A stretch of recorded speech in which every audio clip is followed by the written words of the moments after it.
இல்ல இதுதான் நல்லா இருக்கு அப்படின்னு நம்மளால எப்படி சொல்ல முடியும்? அதுவும் கையில டிவைஸே இல்லாம டிவைஸ் இருந்தா கூட ஓகே. இதுக்கு இது இதுல வந்து ஸ்லைட்டா அந்த டிஃபரன்ஸ் இருக்கு. ஸ்லைட் டிஃபரன்ஸ் தான் அப்படின்னு ஏதோ கூட முட்டு குடுக்கலாம். அதுவுமே முட்டு தான் குடுக்க முடியும். நல்லா அப்பட்டமா தெரியும். முட்டு. சரி, இதுக்கும் கிறிஸ்டியானிட்டிக்கும் என்னடா சம்பந்தம்? அதெல்லாம் ஏன்னா இங்கே பேசிட்டு இருக்க அப்படின்னு உங்களை யாராவது நினச்சிங்கன்னா வீடியோ முழுசாக பார்த்துருங்க, அதுக்கப்புறமா கமெண்ட் பண்ணுங்கள். ஏன்னா எப்படி சுதர்சன் ஸ்கேம் பண்ணி மாட்டிக்கினாரோ அதே மாதிரி நம்ம கிறிஸ்டியானிட்டியில் ஒரு நபர் ஸ்கேம் பண்ணிக்கிட்டே ரொம்ப நாள் இருந்தார். ஏற்கனவே எங்கள்கிட்ட பல தடவை மாட்டினார். இந்த வாட்டி இதுக்கு சிமிலராக மாட்டிக்கிட்டாரு. அதுதான் பார்க்க போகிறோம். வாங்க வீடியோக்குள்ளே போய் பார்க்கலாம். வேதத்திற்கு எதிரான கிறிஸ்தவர்களை வறுத்து எடுக்க போகிறோம். வாங்க. கொஞ்சம் கொஞ்சமாக நம்ம வந்து ட்ரை பண்ணிக்கலாம் அப்படின்றத மட்டும் சொல்லிக்கலாம். ஸோ இப்போதைக்கு இது வேணாம், அதுக்கு அதோட மீனிங் என்ன வரும்னா இது வேணாம் இது ட்ரை பண்ணுங்க அப்படின்ற மாதிரி இருக்கும். எப்படி இது வேணாம் இதை ட்ரை பண்ணுங்க அப்படிங்கிற மீனிங்கில் சொல்லுவீங்க இல்லையா? ஓப்போ ஃபோனை ரிவ்யூ பண்ணுறதுக்கு சாம்சங் கிட்ட காசு வாங்குறீங்க. கேமராவை ஆன் பண்ணால் ஒரு பேச்சு, கேமராவை ஆஃப் பண்ணால் வேறு பேச்சு. இதுவும் இந்த நபருக்கு 100% பொருந்தும். கேமராவை ஆன் பண்ணால் ஒரு பேச்சு, கேமராவை ஆஃப் பண்ணால் ஒரு பேச்சு. அதுக்கு பதிலாக கேமராவை ஆன் பண்ணால் ஒரே பேச்சு, அப்லோட் பண்ணுறது வேறு வேறு நாள் போட்டால் சரியாக போச்சு. இப்போ புரியாது, ஆனால் லாஸ்ட் வரைக்கும் பாருங்கள், எல்லாமே புரியும். காசு வாங்குறதுக்கு முன்னாடி இதெல்லாம் ஒரு ஃபீச்சரா அப்படின்னு சொல்லி கேட்டுட்டு காசு வாங்கினதுக்கு அப்புறம் இது தாண்டா ஃபீச்சர் அப்படின்னு சொல்லி சம்மர் சால்ட் அடிச்சிங்களே, அதை கூட பொறுத்துக்கிறேன். ஆனால் கையில் ஃபோனே இல்லாமல் அந்த ஃபோனை நான் 4 மாதம் யூஸ் பண்ணி தாங்க உங்களுக்கு ரிவ்யூ சொல்கிறேன் அப்படின்னு சொல்லி கந்தர்வ கோட்டை சமஸ்தானமே அதர் அளவுக்கு உருட்டுனீங்க பாருங்க. ரொம்ப நாளா நான் ஃபிளிப் 4 வந்து யூஸ் பண்ணிக்கிட்டு இருக்கேன். இதான் நல்லா இருக்குன்னு நான் சொல்றேன். லைட்டா தெரியுது, ஏன்னா 4 மாசம் யூஸ் பண்ண போன்ல நீ 4 மாசம் யூஸ் பண்ண அப்ப தெரியும். ஆண்டவர் உங்கள்கிட்டலாம் பேசாமலே ஆண்டவர் எங்கள்கிட்ட பேசினாரு அப்படின்னு கதை விடுறீங்களே. நான் 21 நாள் முகலங்கால் படிட்டு ஜெபம் பண்ணேன் அப்படின்னு புருடா விடுறீங்களே. சாப்பாடே இல்லாமல் நான் ஆண்டவருடைய பாதப்படியில் இருந்து வாங்கி கொடுத்தேன் அப்படின்னு பொய் சொல்கிறீங்களே. இப்போ ஒன்று நீங்களாம் அந்த அம்மாவுக்கு ப்ரூஃப் கிடச்சிது, ஆடியோ கிளிப்பிங்ஸ் கிடச்சிது, போட்டாங்க, நீ எதை வச்சு நான் சொல்கிறேன் அப்படின்னு எங்கள்கிட்ட கேட்குறது எனக்கு நல்லா புரியுது. அதனால தான் திரும்ப திரும்ப திரும்ப சொல்கிறேன், வீடியோ ஃபுல்லாக பாருங்கள், நான் எக்ஸ்போஸ் பண்ணுறேன், அதை பார்த்துட்டு அதுக்கப்புறமா பேசுங்க. அதுவும் கையில் டிவைஸ் இருந்தால் கூட ஓகே. இதுக்கு இது இதில் வந்து ஸ்லைட்டாக அந்த டிஃப்ரென்ஸ் இருக்குது. ஸ்லைட் டிஃப்ரென்ஸ் தான் அப்படின்னு ஏதோ கூட முட்டு கொடுக்கலாம். இது அப்படியே நான் சொல்லிட்டா, பேசுகிறத பைபிள்லேருந்து கரெக்டாக எடுத்து பேசிட்டு ஆண்டவர் சொன்னார்னு சொன்னால் கூட சரி ஓகே ஆண்டவர் சொன்ன, ஏன்னா ஆப்வியஸாக இதில் இருக்கிற எல்லாமே ஆண்டவர் சொன்னது தான். அதை அப்படியே எடுத்து நியாயமான விதத்தில் இன்டர்பிரட் பண்ணி பேசினா ஆண்டவர் சொன்னார்னு பொய் சொன்னால் கூட ஓகே. நம்ம என்ன சொல்லலாம், பொறாமைனாலாவது வஞ்சகத்தினாலாவது பணத்துக்காகவாவது அவன் சத்தியத்தை சொன்னால் சந்தோஷம் தானேன்னு சந்தோஷப்பட்டு போகலாம். ஆனால் பேசுகிறதெல்லாம் பொய்யா பேசிட்டு ஆண்டவர் தான் சொன்னாருன்னு பொய் சொன்னான். எப்படி ஆண்டவர் என்கிட்ட இன்றைக்கி இந்த வார்த்தையை சொன்னாருன்னு பொய் சொன்னா எப்படின்னு கேட்காதீங்க. இதான் சொல்லிட்டேன், வீடியோ ஃபுல்லாக பார்த்துருங்க. எனக்கு ஒரு பிரச்சனை, சப்போர்ட் பண்ணுங்க அப்படின்னு கேட்டதும் ஓடி வந்து ஒரு 10 லட்சம் பேர் சப்ஸ்கிரைப் பண்ணாங்க இல்லையா அந்த சப்ஸ்கிரைபர்ஸ், இவங்களுக்காவது நீங்கள் நேர்மையாக இருக்கீங்களா அப்படின்னு கேட்டால் அது எப்படி? உங்களை நம்பி சப்ஸ்கிரைபர்ஸும் லட்சக்கணக்கில் இருக்காங்க. ஆமேன் எங்களுக்காக வேண்டிக்கோங்கன்னு கமெண்ட் பண்ணுறதுக்கு எத்தனை 1000 பேர் இருக்காங்க தெரியுமா? நீங்கள் எதையோ பேசும்போது என் பிள்ளை ரசிக்கப்படணும் ஜெபம் பண்ணுங்க, அந்த கமெண்ட்ஸ் எல்லாம் நீங்கள் பார்க்க போகிறது இல்லை. நீங்கள் அந்த சேனலில் ரன் பண்ணுறதும் இல்லை. நீங்கள் பாவலா காட்டிட்டு போன சேனலுக்கே என் ஒய்ஃபுக்கு இந்த பிரச்சனை இருக்குது ஜெபம் பண்ணிக்கோங்க, எனக்கு கேன்சர் கட்டி இருக்குது ஜெபம் பண்ணிக்கோங்க, எனக்கு குழந்தை இல்லை குழந்தை கிடைக்கணும் ஜெபம் பண்ணிக்கோங்கன்னு 1000 கணக்கில் உங்களை நம்பி கமெண்ட் பண்ணுறாங்களே, அந்த மக்களுக்கு உண்மையாக இருக்கணும்னு நீங்கள் ஒரு நாளாவது நினச்சிருக்கீங்களா? எங்கடா போய் சொன்னார் அப்படின்னு யாரும் கேட்கறதுக்கு முன்னாடி வீடியோ முழுசாக பார்த்துட்டு கேளுங்க. ரெண்டாவது குறை குவாலிட்டி சரியில்லை ரொம்ப. அதாவது நம்ம முட்டி உயரத்தில் வந்து தரையில் விழுந்திருக்கு அந்த டிடபிள்யூஎஸ். ஒரு சைடு கேட்காமே போயிடுச்சு. மைல்டாக லைட்டாக வந்து சொல்லியிருக்கோம், பட் வந்து நெகட்டிவ்ஸ் அப்படின்ற மாதிரிலாம் மென்ஷன் பண்ணலாம். அதை நம்ம சொல்லிவிட்டு அதுக்கு பதில் இதெல்லாம் இது கொடுத்துருக்காங்க, இது காம்ப்ரமைஸ் ஆகுது அப்படின்ற மாதிரி தான் சொல்லியிருக்கோம். முடிக்கிறப்போ பாசிட்டிவாக தான் முடிச்சிருக்கோம். ஸோ வந்து பெருசான நெகட்டிவ் இருக்காது. முட்டிக்கிட்ட இருந்து விழுந்தாலே காது கேட்க மாட்டேங்குது, ஒரு சைடு வந்துட்டு பட்டன் ப்ரெஸ் பண்ணால் வேற ஃபங்க்ஷன் நடக்குது அப்படின்னு சொல்கிறீங்க. இதை எப்படிங்க லைட்டாக சொல்ல முடியும்? அதாவது 1 அடியிலேருந்து கீழே விழுந்தா 1 சைடு காது கேட்காது, இதோட குவாலிட்டி சரியில்லை, இதை வாங்காதீங்க, வேற ஏதாவது வாங்குங்க. எனக்கு தெரிஞ்சு இதுதான் வந்துட்டு காசு வாங்காத கொடுக்குறவங்க ஆனஸ்டான ரிவ்யூ இப்படி தான் கொடுப்பாங்க. எங்களுக்கு தெரிஞ்சு ஹானஸ்ட்டாக பைபிளில் இருந்து இருக்கிற மாதிரியே பேசுவாங்க. பொய்யா ஆண்டவர்கிட்ட வா, ஆண்டவர் உனக்கு இதை தருவார், ஆண்டவர் சிலுவையில் மரித்ததே உன்னை ஆசீர்வதிக்கதான், ஆண்டவர் உனக்கு சிலுவையில் மரித்ததே உன்னை பணக்காரனாக்கதான், உன் பிஸ்னஸை ஆசீர்வதிக்குதான்னு நியாயமாக மனசாட்சி இருக்கிற எவனும் பொய் சொல்ல மாட்டான். எவனும் பொய் சொல்ல மாட்டான். ஆனால் இந்த நபர் பொய் சொல்லுவார். வீடியோ முழுசாக பாருங்கள். அவர் வாயாலே அவர் பொய் சொல்கிறாருன்னு நான் சொல்ல வைப்பேன். நீங்கள் என்ன பண்ணீங்க? 5.5 மணி நேரம் ஐலி வெப் சீரிஸ் பார்த்தேன் அப்படின்னு சொல்கிறீங்க. இந்த இயர்ஃபோனை மாட்டிட்டு ஐலி அப்படின்ற வெப் சீரிஸ் வந்து பார்த்தோம். அது வந்து ஒரு 5.5 மணி நேரம் 6 மணி நேரம் இருக்கும்னு நினைக்கிறேன். ஒரு சைடு அவுட்டான ஹெட்செட் வச்சு எப்படிங்க 5.5 மணி நேரம் படம் பார்த்தீங்க? பைபிளை இப்படி கக்கத்தில் வச்சுக்கிட்டு எப்படிங்க வாய் கூசாமல் பொய் சொல்கிறீங்க? பொய்யே சொல்லியா நீங்கள்? காட்டுறேன். ஆனாலும் உங்க நடிப்புக்கும் உங்க டீமோட நடிப்புக்கும் இன்னொரு சரியா, உங்க நடிப்புக்கும் உங்க டீமோட நடிப்புக்கும் டேக் அபவ் அப்படின்னு அந்த அம்மா சுதர்சனை பார்த்து சொன்னாங்க இல்லையா, அது 100% எந்த நபருக்கு பொருந்தோ நான் இவ்வளோ தூரம் சொன்னதை வச்சே தெரிஞ்சிருக்கும். இருந்தாலும் அது இந்த நபர் தான்னு ஒரு 2-3 கிளிப்ஸ் போடுறேன், பார்த்துட்டு வாங்க. இன்றையிலிருந்து கடன் பிரச்சனைன்னு உங்களுக்கு விடுதலை. கடன் இல்லாத ஒரு வாழ்க்கையை கர்த்தர் தருவார். ஆமீன் சொல்லுங்க. அல்லேலூயா. இந்த ஆசீர்வாதங்களை எல்லாம் நமக்கு கொடுப்பதற்காக இயேசு சிலுவையிலே தன்னை பலியாய் கொடுத்தார். நீங்க அவர் கூட இருந்தால் அவர் உங்களை உயர்த்தி விடுவார். படிப்பில் உயர்வு, வேலையிலே உயர்வு, பிஸ்னஸிலே உயர்வு, குடும்ப வாழ்க்கையிலே உயர்வு, எல்லாத்திலும் ஒரு உயர்வை ஆண்டவர் தருவார். ஆண்டவர் சொல்றாரு, முதலாவது தேவனுடைய ராஜ்யத்தையும் தேவனுடைய நீதியை நீ தேடு, உனக்கு சுகம், ஆசீர்வாதம், வேலை, வருமானம், வீடு எல்லாம் உனக்கு இலவசமாய் கொடுக்கப்படும் அப்படின்னு ஆண்டவர் சொல்றாரு. பாத்தீங்களா?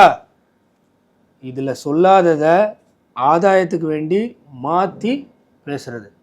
இப்ப இதுதான் உன் பிரச்சனையா அப்படின்னு யாராவது கேட்டீங்கன்னா, அவர் பிளான் பண்ணி ஸ்பெசிஃபிக்காக மக்களை ஏமாத்துறாருன்னு நான் ப்ரூவ் பண்ண போறேன்னு அப்போ சொன்னது தான் இந்த வீடியோ முடிவில் செய்ய போறேன். தொடர்ந்து பாருங்க. நமக்கு காசு வந்துட்டா போதும். யாரு நம்ம சொல்றதை நம்பி ப்ராடக்ட் வாங்கி நஷ்டப்பட்டா நமக்கு என்ன? சப்ஸ்கிரைபர்ஸ் அப்படிங்கிறது வெறும் நம்பர் தான் இல்லையா? யாராவது கேள்வி கேட்டாங்க அப்படின்னு சொல்லிட்டா கொஞ்சம் சோகமா ஒரு எமோஷனல் மேனிபுலேஷன் பண்ணா நம்பிட போறாங்க. கரெக்டு தானே? யாவன் எக்கேடு கேட்டா எனக்கு என்ன, எவன் நரகத்துக்கு போனா எனக்கு என்ன? எனக்கு இன்னைக்கு நாள் நல்லா இருக்கணுமா, 4 வார்த்தையை பேசணுமா, டெய்லி வீடியோ போட்டோமா? நம்மளால அதை டே இன் லைஃப் மாதிரி பண்ண முடியாது, லாங் டேர்ம் ரிவ்யூ மாதிரி பண்ண முடியும். ஒரு லாங் டேர்ம் ரிவ்யூ வீடியோ அப்படின்னு சொல்லிட்டா என்ன? அதாவது வந்து பார்த்தீங்கன்னா ஒரு ப்ராடக்டை வாங்கி அதை வந்து ஒரு கொஞ்சம் மாதம் வந்து யூஸ் பண்ணி பார்க்குற மாதிரி வீக்லி அதை வந்து ஒரு வீடியோவாக டாக்குமெண்ட் பண்ணி ஒரு டாக்குமெண்ட்ரி மாதிரி பீப்புளுக்கு வந்து ப்ரெசென்ட் பண்ணுறது தான் வந்துட்டு ஒரு லாங் டேர்ம் ரிவ்யூ வீடியோ. ஓகேவா? அவன் சொல்கிற புரியுதா? ஒரு லாங் டேர்ம் வீடியோனா என்ன? உண்மையாகவே அது லாங் டேர்மாக உண்மையாகவே அந்தந்த டைமில் எடுத்து கேப்சர் பண்ணி அதை கம்பைல் பண்ணி ஒரு வீடியோ கொடுக்கணும். அதான் லாங் டேர்மாக யூஸ் பண்ணி ரிவ்யூ. இதை உலகத்தில் இருக்கிற சிட் ஃப்ரீக்வன்சின்ற யூடியூப் சேனல் உலகத்தில் ஸ்கேம் பண்ணிட்டு இருக்கிற சுதர்சன் அப்படின்ற ஒரு நபரை பார்த்து கேட்குறாங்க. சரியா? கரெக்டா? அப்போ இதை பாருங்க.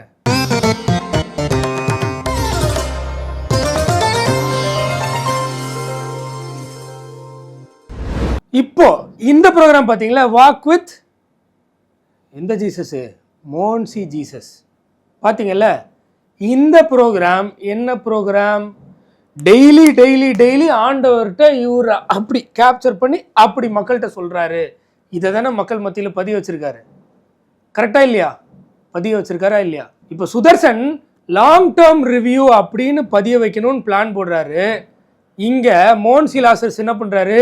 டெய்லி டெய்லி வேத வாக்கு மாதிரி டெய்லி காலையில் எழுந்து பைபிள் படிக்கிறோம், ப்ரேயர் பண்ணணும்னு ஒரு காலத்தில் இருந்ததை மாற்றி டெய்லி மக்கள்லாம் காலையில் வாக் வித் ஜீசஸை பார்க்கணுன்னு பிளான் பண்ணி ஷெடியூல் பண்ணி அந்த டைமில் போடுறாருல.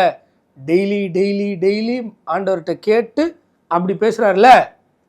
இன்னும் டவுட்டாக இருந்தால் இதை பாருங்கள், கன்ஃபார்ம் பண்ணிக்கோங்க. ஆண்டவர் இன்றைக்கு எனக்கு என்ன வார்த்தை வைத்திருக்கிறார் அப்படின்னா, இந்த நாளில் ஆண்டவர் நமக்கு என்ன வசனம் சொல்லுகிறார் அப்படின்னு பார்த்தீங்கன்னா, சரி இந்த நாளில் ஆண்டவர் எனக்கு என்ன வசனம் வைத்திருக்கிறார் அப்படின்னா, இந்த நாளில் ஆண்டவர் எனக்கு என்ன வசனம் சொல்லுகிறார் அப்படின்னா, இன்னைக்கு ஆண்டவர் என்ன சொல்றாரு தெரியுமா உங்களுக்கு? கேட்டுட்டீங்களா? அன்னன்னைக்கு அவர் வாங்கி கொடுக்குறாரு அப்படின்னு மக்களை ஏமாத்தி பதிய வச்சார்ல. இப்போ எப்படி ஏமாத்துறாரு அப்படின்னு கேட்டீங்கன்னா வீடியோ முழுசா பாருங்க. அவன்கிட்ட சொல்லுங்க, லாங் டேர்ம் ரிவ்யூவா பண்ணலாம், நீ சொல்ற மாதிரி டே இன் லைஃப் வந்து டைமிங் இல்ல, ஏன்னா ரொம்ப ஷார்ட்டான டைம்ல தான் கேக்குறான். சோ உனக்கு இப்ப வந்து ரிவ்யூ மாதிரினா சொல்லு, நான் உனக்கு இன்னைக்கு வந்து ஸ்கிரிப்ட் என்ன வீடியோவே தரேன்னு சொல்லி எனக்கு பேசு. ஓகே. நேத்து வந்து தாடியோட வச்சு ஒரு டிக் பேசியிருக்கேன் சரிங்களா. நான் இப்ப போய் ஃபுல்லா ஷேவ் பண்ணி கிளீன் ஷேவ் கூட பண்ணிட்டு என்ன பண்ணிடுவேன், ஒரு எத்தனையோ நாட்களுக்கு முன்னாடி ஷூட் பண்ணது அப்படின்னு சொல்லி ஒரு இது போட்டு நடுவுல கொஞ்சம் தாடி இருக்க மாதிரி வச்சுட்டு அடுத்து நிறைய தாடி இருக்க மாதிரி அப்படின்றப்ப லாங் டேர்ம்ன்ற ஒரு ஃபீல் வந்துடும். ஓகேங்களா, அதை ஈஸியா நம்மளால கன்வேவும் பண்ணிட முடியும். இது ஓகேனா நான் ப்ரொசீட் பண்றேன், இன்னைக்கு இந்த ஷேவ் பண்ணிக்கிடுவேன். இல்லாட்டி என்ன ஏதுன்னு கேட்டு சொல்லுங்க, இதை மட்டும் எனக்கு ஃபைனலைஸ் பண்ண சொல்லுங்க. ஓகே. பியர்டை கொஞ்சம் கொஞ்சமா ஷேப் பண்ணி ஒரு லாங் டேர்ம் ரிவ்யூ போட்ட ஃபீலிங் வர மாதிரி ஒரே நாள்ல ரிவ்யூ பண்ணிடுவாரு. இப்போ இந்த செக்யூலர் வேர்ல்டில் உலக நாயகனை அவங்க காமிச்சிட்டாங்க. நம்ம சோக்கால்டு கிறிஸ்தவ உலகத்தில் உலக நாயகனை நம்ம காட்டணுமா இல்லையா? இப்போது அவங்க பேசின அதே டேர்ம்ஸில் பேசுகிறேன். அந்த சுதர்சன்ற நபர் என்ன சொல்கிறாரு, அவன் நம்பிடுவான் எவன்? மக்கள். அதே தான் இந்த மோகன்சி என்ன பண்ணுறாரு, நான் என்ன டெய்லி காலையில் 4 மணிக்கு ஆண்டவர்கிட்ட ஜெபம் பண்ணியா மக்கள்கிட்ட கொடுக்கணும்? ஏன் ஒரே நாள் இந்த பைபிளை இப்படியே எடுத்து ஒரு வசனத்துக்கு ஒரு விளக்கம் கொடுத்து ஒரு 10 வீடியோ எடுத்தால் 10 நாளைக்கு போட முடியாதா அப்படின்னு மோகன்சியும் அந்த மொத்த டீமுமே மனசாட்சியே இல்லாமல், இறக்கமே இல்லாமல், கடவுள் பயமே இல்லாமல் மொத்தமாக வீடியோ எடுத்து வச்சுக்க வேண்டியது, எடிட் பண்ணி அன்லிஸ்டில் போட்டு வச்சுக்க வேண்டியது, ஒரு நாள் முன்னாடி ப்ரீமியர் போட்டு விட்டுற வேண்டியது. பித்தலாட்டமா இல்லையா? பித்தலாட்டமா இல்லையா? அந்த செக்யுலர் வேர்ல்டில் இருக்கிறவங்க கூட தாடி வச்சுக்கிறேன், தாடி எடுத்துடுறேன், இப்படி எடுத்துடுறேன், ஒரே நாள் வீடியோ எடுத்து ரிவ்யூ போட்டுறேன், லாங் டேர்ம் ரிவ்யூன்னு போய் சொல்கிறான். ஆனால் நம்மளே ஒரே அப்பியரன்ஸ் தான், எவனும் கண்டுபிடிக்க மாட்டான்டா, அதை பற்றி எவனுமே கேட்க மாட்டான்டா, அவன் முட்டாளாவே இருப்பான்டா. நான் என்ன பேசினாலும் ஆமேன் ஆமேன் ஆமேன், ஐயா என் பிள்ளைக்காக ஜெபிங்க, ஐயா என் வயிற்றுல கட்டிக்காக ஜெபிங்கன்னு என்கிட்ட கதறுவான்டா அப்படின்னு எவ்வளோ திமிரா பேசிட்டு இருக்காரு பார்க்குறீங்களா?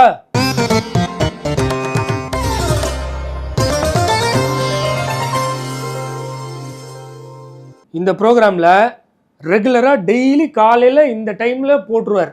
எந்த டைமில்? 5 மணிக்கு. என்ன எப்படி அதை க்ரியேட் பண்ணி டேம் பண்ணுறாரு மக்களை. இவர் காலையில் தான் அந்த வீடியோவை எடுத்து காலையிலே தான் போடுறாங்க, காலையில் மக்கள்கிட்ட பேசுகிறாரு, ப்ரொபகேட் பண்ணுறது அப்படி தான். வேணா நீங்களே பாருங்க. சரி, இந்த நாள் ஆண்டவர் எனக்கு என்ன வசனம் வச்சிருக்கான்னு பாக்குறீங்களா? யாத்ராம 34 வசனத்துல இந்த நாளில் ஆண்டவர் எனக்கு என்ன வசனம் வச்சிருக்காரு பாக்குறீங்களா? இதுதான் இந்த வீடியோ. இந்த வீடியோ என்னைக்கு போட்டது தெரியுமா? 23 ஜனவரி. அதே வல்லபி வச்சிருக்கிற ஆஸ்திரேலியாவில் சிட்னியில் உள்ள பார்க் தான். நின்றுக்கிட்டு தூரத்தில் கங்காரு இருக்கிற மாதிரி பேக்ரவுண்டு, அதே ட்ரெஸ்ஸு, அதே கோட்டு, அதே எம்ப்ளம், மாற்றக்கூட இல்லை, இது வரைக்கும் தெரிகிற மாதிரி எடிட்டிங் பண்ணி ஆண்டவர் இன்னைக்கு என்ன வசனம் எனக்கு கொடுத்தாரு தெரியுமா? அடுத்தது சரி, இந்த நாளில் ஆண்டவர் உங்களுக்கு என்ன வசனம் வச்சிருக்கிறார் தெரியுமா? யாத்ராமம் 34 10வது வசனம். இது அடுத்த நாள் அதே பார்க், அதே நாள் எடுத்த வீடியோ தான். ஆனால் அடுத்த நாளும் ஆண்டவர் இன்னைக்கு என்ன வசனம் வச்சிருக்காரு தெரியுமா? ஆனால் ஒரு சின்ன டிஃப்ரென்ஸ். நேற்றைக்கு ஆண்டவர் எனக்கு என்ன வசனம் வச்சுருந்தார் தெரியுமா, இன்றைக்கி ஆண்டவர் உங்களுக்கு என்ன வசனம் வச்சுருந்தார் தெரியுமா? இன்னொரு சேஞ்சு. நாள் உக்காந்துட்டு கங்காரவு தடவி கொடுத்துட்டு பேசணும், இன்றைக்கி நின்றுட்டு பேசணும், இவ்வளோ தூரம். இது எந்த date? 24 January, walk with Jesus. ஆண்டவர் இன்றைக்கு எனக்கு என்ன வார்த்தை வைத்திருக்கிறார் அப்படின்னா, 2 நாளாகவும் 7ஆம் அதிகாரம் 14வது வசனம், நான் உங்களுடைய தேசத்திற்கு சேமத்தை தருவேன் அப்படின்னு ஆண்டவர் சொல்றார். அதே பார்க்கில் அதே அன்னைக்கு எடுத்த வீடியோவை அவரும் சரி அவருடைய டீம் எல்லாரும் எடிட் பண்ணி ஆண்டவர் இன்னைக்கு எனக்கு என்ன வார்த்தை வச்சுருக்காருன்னா நாளாகமத்துக்கு போயிட்டார். இப்போ மக்கள்கிட்ட எப்படி போர்ட்ரே பண்ணுறாரு? டெய்லி இவர் ஆண்டவர்கிட்ட கேட்டு ஆண்டவர் என்ன வார்த்தையை வச்சுருக்காருன்னு வாங்கி அப்படியே மக்கள்கிட்ட கொடுக்குறதா பில்டப் பண்ணிவிட்டு ஒரே நாளில் இத்தனை வீடியோ எடுத்து இன்றைக்கி என்ன சொன்னார் தெரியுமா, இன்றைக்கி எனக்கு என்ன சொன்னார் தெரியுமா, இன்றைக்கி உங்களுக்கு என்ன சொன்னார் தெரியுமா? பொய்யா இல்லையா? இது என்ன டேட்டில் ரிலீஸ் பண்ண தெரியுமா? ரிப்பப்ளிக் டே அன்னைக்கு. இப்போ இது ஸ்கேமா இல்லையா? சுதர்சன் லாங் டேர்ம் ரிவ்யூ பண்ணுறதா சொல்லி ஷார்ட் டேர்மில் தாடி வச்சுட்டு தாடி இல்லாமல் பேசி வீடியோ எடுத்துகிட்டு இது லாங் டேர்ம் ரிவ்யூன்னு சொன்னது ஸ்கேம்னா, டெய்லி வாக் வித் ஜீசஸ் 5 மணிக்கு ரெகுலராக போடுறோன்னு மக்கள் மனசில் பதிய வச்சு ஒரே நாள் 10-15 வீடியோ எடுத்துகிட்டு அதை டெய்லி ப்ரீமியரில் போட்டு ஆண்டவர் சொல்லாததை ஆண்டவர் சொன்னாருன்னு பொய் சொல்லி வேதத்துக்கு புறம்பா பேசி, ஏன்னா இது இப்போ இந்த 3மே அவர் வேதத்துலேருந்து வசனத்தை கோட் பண்ணி, அதுவும் வசனத்தில் பாதியை மட்டும் பிடுங்கி எடுத்து தவறாக பேசி திருத்து பேசினாருன்னு ப்ரூஃபோட பைபிள் கிறிஸ்டியானிட்டி சேனலில் 3 நாள் பேசினதுக்கும் இப்போ வீடியோ போட்டிருக்கோம். லிங்க் டிஸ்கிரிப்ஷனில் கொடுக்குறேன். அப்போ இது ஸ்கேமா இல்லையா? மக்களை ஏமாத்துறதா இல்லையா? இப்போ இதெல்லாம் கேட்டு வெகுண்டு எழுற உலக மக்கள் எவ்வளோ மேல். இதெல்லாம் பார்த்தும் சும்மா இருக்கிற உங்களை கம்பேர் பண்ணும்போது உண்மையை சொன்னால் எங்களை பார்த்தாலே எங்களுக்கே அசிங்கமாக இருக்குது. சித் ஃப்ரீக்குவென்சி இவ்வளோ தூரம் எக்ஸ்போஸ் பண்ண முடியும்னா கிறிஸ்டியன்ஸ் ஆகிய நம்ம எவ்வளோ தூரம் பண்ணணும்? எவ்வளோ தூரம் பண்ணணும்? 1/4 பங்கு கூட நம்ம எல்லாம் பண்ணல அப்படின்னு எங்களுக்கே எங்கள் மேலே கோவம் வருது. உங்களுக்கெல்லாம் வருதா இல்லையா? நாளைக்காவது வருமா வராதா? சர்வத்தையும் சிருஷ்டித்த தேவன் உங்களுக்காகவும் எனக்காகவும் இந்த உலகத்தில் மனிதனாக வந்து அவர் படைச்ச மனுஷங்கிட்டே துப்பு வாங்கிறது, கொட்டு வாங்கிறது, இப்படி அவர் அன்பு செலுத்தினது பிரதிபலனா நீங்கள்லாம் என்ன பண்ணுவீங்க? வாயை மூடிட்டு கம்முன்னு வீட்டுக்குள்ளே உட்காந்து எவன் என்ன கெட்டு போட்டோம் நமக்கு என்னன்னு உட்கார்றது தான் அன்பா? இதுக்கு மேலே உங்கள் இஷ்டம்.